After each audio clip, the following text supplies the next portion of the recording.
3 वर्षाचा पगार द्या।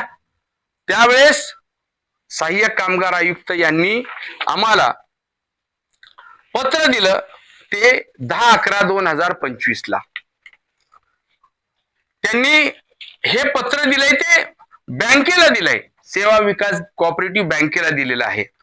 त्या पत्रामध्ये त्यांनी या कर्मचाऱ्यांना काढून टाकलेलं आहे, यासाठी कुठल्याही प्रकारची परवानगी किंवा बँक क्लोजरसाठी कुठल्याही प्रकारची परवानगी, तिथले डिपार्टमेंट बंद करताना कुठल्या प्रकारची परवानगी आपण घेतल्याचे प्रथमदर्शनी दिसून येत नाही।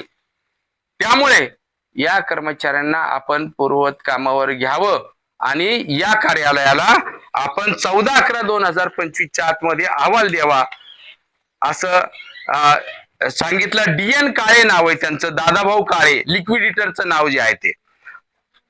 तर आता त्यामध्ये 14/11/2025 ला अहवाल सादर करायचा होता।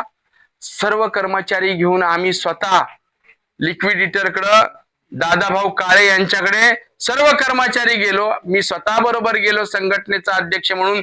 सगळे अधिकार मला दिलेत कर्मचाऱ्यांनी, त्या अधिकाराचा वापर करून मी त्यांना भेटलो आणि सांगितलं असं असं सरकारची परवानगी तुम्ही न घेतल्यामुळे हे सर्व कर्मचारी कामावर हजर व्हायला आलेत। सर्व महापालिकेचं आपल्या सेवा विकास बँकेचे सर्व व्यवहार चालू करावेत, या कर्मचाऱ्यांना पूर्वत कामावर घ्यावं। ते म्हणले, त्यांनी सांगितलं की मी शासनाला पत्र पाठवून माझा खुलासा कळवतो। जॉईनिंग रिपोर्ट वरती त्यांनी सगळ्यांच्या सह्या केल्या आणि सर्व कर्मचारी हजर व्हायला गेले। त्यांना विनंती केली त्यांनी की थोडं थांबा, मी सरकारकडून आणि माझ्या डिपार्टमेंटकडून माहिती घेऊन आपल्याला योग्य ते निर्णय कळवतो। परत आम्ही सरकारकडे गेलो, सहाय्यक कामगार आयुक्ताकडे, आणि त्यांना रिपोर्ट सादर केलेला आहे। आता